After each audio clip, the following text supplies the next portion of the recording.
أعوذ بالله من الشيطان الرجيم. بسم الله الرحمن الرحيم. إن في خلق السماوات والأرض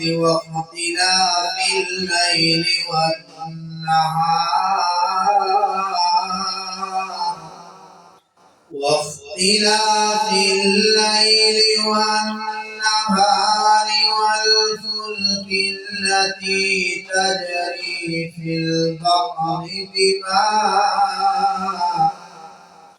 بما ينفع الناس وما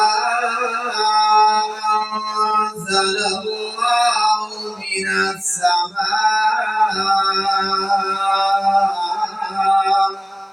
من ماء فأحيا به الأرض بعد موتها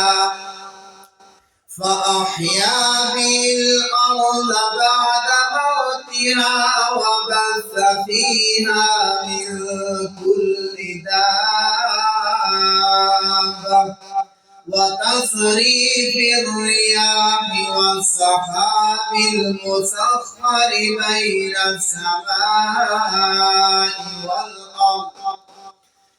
بين السماء والأرض لآيات لقوم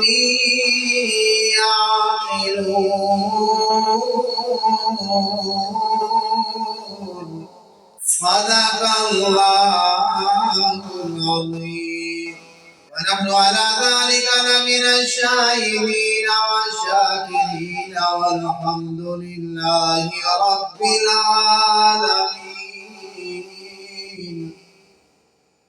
आपके सामने मैंने आयत नंबर 163 तिलावत की है।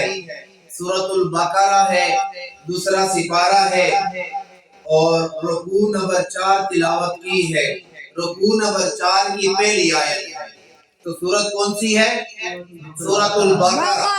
सूरतुल बकरा में ये कह लो कि सूरतुल बकरा का रुकू नंबर 20वां है और दूसरे सिपारे का रुकू नंबर 4 है। रुकू नंबर 4 की पहली आयत है और सूरतुल बकरा के इब्तिदा से लेकर अभी तक हम 163 आयत पढ़ चुके हैं। आज मैंने 163 आयत आपके सामने तिलावत की है। इस आयत का पिछले के साथ जोड़ किया है, जिसको मैं और आप अपनी जबान में रबत कहते हैं। क्या कहते हैं? इनसे पहली आयत में अल्लाह करीम ने अकली तौर पर बहुत सारे दलाइल दी है कि अल्लाह एक है। सारे मिलकर कहो, अल्लाह एक है।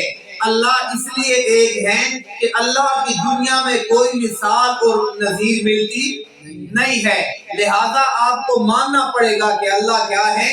अल्लाह एक है। नंबर 2, फरमाया लोगों, अल्लाह को इसलिए एक मान लो कि अल्लाह अज्जा और अज़ा से पाक है। अल्लाह अज्जा और अज़ा से पाक है, अल्लाह एक है।